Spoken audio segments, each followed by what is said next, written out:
Hi viewers, welcome to Elident dental hospitals.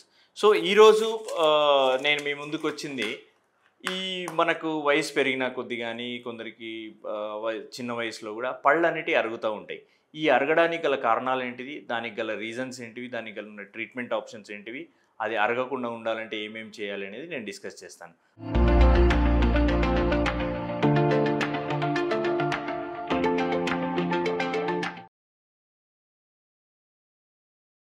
By the way, నేను doctor Charan Kumar, co-founder and managing director of Elident dental hospitals. మాకు 4 successful centres ఉన్నాయి. ఒకటి Kondapur, KPHB, Manikonda and Banjara Hills.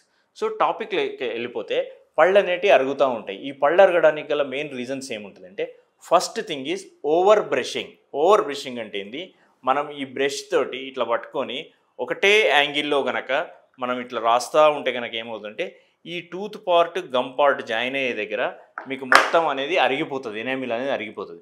అరిగిపోయినప్పుడు ఏమవుతుంది, అక్కడ సందులు ఏర్పడేసి మీకు ఫుడ్ ఇరుక్కోవడం కానీ పళ్ళు జుమ్మని లావడం కానీ జరుగుతుంది. అట్లాంటిది అవాయిడ్ చేయాలి అని అంటే మీరు ప్రాపర్ బ్రషింగ్ టెక్నిక్ అనేది యూజ్ చేయాలి. ఒకటే యాంగిల్లో మీరు హెవీ ఫోర్స్తో అనేది చేయొద్దు. బ్రష్ అనేది చాలా లైట్గా పట్టుకొని చేయాలి. సో ఇది మెయిన్గా ఓవర్ బ్రషింగ్ వల్ల వచ్చే ఇష్యూ. నెక్స్ట్ వచ్చేసేసి నైట్ బైటింగ్. నైట్ బైటింగ్ ఏంటంటే, నిద్దట్లో పళ్ళు కొరికే అలవాటు ఉండడం. ఇది పిల్లల్లో సహజంగా ఉంటుంది, కానీ చాలామందిలో అడల్ట్ ఏజ్కి వచ్చేసరికి పోతుంది. బట్ కొందరిలో మాత్రం అడల్ట్ ఏజ్లో కూడా కంటిన్యూ అవుతుంది. దీనికి గల కారణాలు ఏముంటాయంటే, స్ట్రెస్ ఉండొచ్చు, స్లీప్ డిస్టర్బెన్స్ అయ్యి ఉండొచ్చు, లేదు ఇంకా వేరియడ్ రీజన్స్ ఉంటాయి. ఒకవేళ ఇలాంటి సమస్య ఉందంటే ఏమైందంటే, మన దంతాలు అనేటివి ఓవర్ ప్రెషర్కి గురైపోయి మన దంతాల పైన ఉన్న ఎనామిల్ అనేది అరిగిపోతుంది. సో ఇందులో ఉండే ఇంకొక ప్రాబ్లం ఏంటంటే, మనం పడుకున్నప్పుడు ఇది జరుగుతుంది కాబట్టి ఈ ప్రాబ్లం ఉన్న వాళ్ళకంటే పక్కన పడుకున్న వాళ్ళకి తెలుస్తుంది. ఎందుకంటే నైట్ కొరికినప్పుడు కటాకటా అని సౌండ్ వస్తూ ఉంటుంది. సో ఇలాంటి ఇష్యూ కనుక ఉంటే మీరు నైట్ గార్డ్ అనేది పెట్టుకోవచ్చు. నైట్ గార్డ్ అనేది పెట్టుకుంటే మీకు ఎలాంటి ఇబ్బంది ఉండదు. సో దట్ దీని ఎఫెక్ట్స్ అనేవి తగ్గించవచ్చు. ఒకవేళ ఇంకేమైనా స్ట్రెస్ రిలేటెడ్ ఇష్యూస్ ఉంటే దానికి సంబంధించిన ట్రీట్మెంట్ అనేది తీసుకోవాలి. నెక్స్ట్ వచ్చేసేసి యాసిడ్ ఎరోజన్. యాసిడ్ ఎరోజన్ అంటే ఏంటి అని అంటే, ఫర్ ఎగ్జాంపుల్ మనకు హెవీగా అసిడిటీ ఇష్యూ ఉన్నా కూడా మన నోటికి పుల్లటి డేపులను వచ్చేసి నోట్లోకి యాసిడ్ అనేది వస్తుంది. యాసిడ్ అనేది వచ్చినప్పుడు అక్కడ యాసిడ్ పేరుకుపోయి మన ఎనామిల్ అనేది కరిగిస్తుంది. అంతేకాకుండా మనము యాసిడ్ ఫుడ్స్ ఎక్కువ తీసుకుంటే, లైక్ ఈ కూల్ డ్రింక్స్ కానివ్వండి, ప్లస్ నెక్స్ట్ వచ్చేసేసి చింతపండు కానీ నిమ్మకాయ కానీ డైరెక్ట్గా తినడం, ఎక్కువగా తినడం. కొందరికి చింతపండు డైరెక్ట్గా తినడం, నిమ్మకాయ డైరెక్ట్గా తినే అలవాటు ఉంటుంది. అట్లాంటి వాళ్ళల్లో కూడా ఇలాంటి ఇష్యూ వస్తుంది.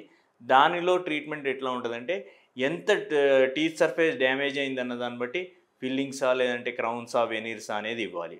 నెక్స్ట్ వచ్చేసేసి ప్రొఫెషన్ అంటే ఏంటి అంటే, ఇప్పుడు కొందరు స్వతహాగానే మనకి ఏమవుతుంది అని అంటే, ఎలక్ట్రీషియన్స్ అనుకోండి, ప్లంబర్స్ అనుకోండి, వాళ్ళు వర్క్ చేసినప్పుడు ఏం చేస్తారంటే, ఈ వర్క్ ఫాస్ట్గా కంప్లీట్ అవ్వడానికని వైర్ అనేది నోటితో లాగుతూ ఉంటారు. సో ఆ వైర్లో ఉండేది మనకు కాపర్, అది వెరీ హై స్ట్రెంత్ ఉంటుంది. సో దానివల్ల ఏమైతే స్లో పళ్ళు అనేది అరుగుతుంది. సర్టెన్ ఏజ్ వచ్చేసరికి పళ్ళు అరిగిపోవడము, జుమ్మని లాగడము, ఏది కొరికినా కూడా ఇబ్బంది అయ్యే పరిస్థితి అనేది ఎదుర్కొంటాం. పళ్ళు ఇరిగిపోయే అవకాశం ఉంటుంది. అలాగే కార్పెంటర్స్లో కూడా మనకి ఇట్లా నోట్లో మూలలు పెట్టుకొని వాళ్ళు వర్క్ చేస్తూ ఉంటారు. సో మీరు కనుక ఇలాంటి ప్రొఫెషన్లో ఉంటే కనుక అట్లాంటివి చేయకుండా తగిన జాగ్రత్తలు తీసుకోండి, మీకు పళ్ళు అనేది అరగదు. నెక్స్ట్ వచ్చేసేసి హ్యాబిట్స్. కొందరికి ఏముంటుందంటే, కోపంలో పళ్ళు కొరికే అలవాటు కానీ, ప్లస్ గోర్లు కొరికే అలవాటు కానీ, అట్లాంటి వాళ్ళకు కూడా ఇబ్బందులు ఉంటాయి. కొందరికి ఇంకేంటి అంటే, లేటెస్ట్గా ఇప్పుడు ఫర్ ఫ్యాషనబుల్గా ఏదో తెలియని వయసులో బాటిల్ క్యాప్స్ ఓపెన్ చేస్తూ ఉంటారు నోటితోటి. అలాంటి వాళ్ళల్లో కూడా పళ్ళు అరిగిపోతాయి, పళ్ళు ఇరిగిపోయే అవకాశం ఉంటుంది. సో ఒకవేళ మీకు కనుక ఇలాంటిది గోల్డ్ కొరకడం కానీ, పెన్నులు నోట్లో పెట్టుకోవడము, ఇట్లాంటిది ఏమన్నా లేదు బాటిల్స్ ఓపెనింగ్ హ్యాబిట్ ఉంటే కనుక అది కంట్రోల్ చేసుకోండి. సో మీకు అర్థమైంది అని అనుకుంటున్నాను. మీకు ఒకవేళ ఇలాంటి సమస్యలు ఉంటే కనుక మా కింద స్క్రోల్ అవుతున్న నెంబర్కి టెక్స్ట్ చేయండి. మేము యాజ్ ఎర్లీ యాజ్ పాసిబుల్ మీకు గెట్ బ్యాక్ అవుతాం. సో ఇక్కడ మేజర్ 5 రీజన్స్ తీసుకుంటే, ఒకటి ఓవర్ బ్రషింగ్, రెండవది నైట్ బైటింగ్, మూడవది యాసిడ్ ఎరోజన్ అంటే మనకి యాసిడిటీ వల్ల వచ్చేది, నాలుగవది ఏంటి అని అంటే బై ప్రొఫెషన్ ఎలక్ట్రీషియన్స్ కానీ ప్లంబర్స్ కానీ వచ్చేది, ఐదవది ఏంటి అని అంటే హ్యాబిట్స్. ఒకవేళ మీకు ఇలాంటి ఇష్యూస్ ఉంటే కనుక just contact us, we will give the best option. మీకు ఈ వీడియో నచ్చితే కనుక, లేదు మీకు తెలిసిన వాళ్ళలో ఇలాంటి అలవాట్లు ఎవరైనా ఉంటే కనుక వాళ్ళకి ఫార్వర్డ్ చేయండి, లైక్ చేయండి, షేర్ చేయండి. Thank you. నేను doctor Charan Kumar from Elident dental hospitals.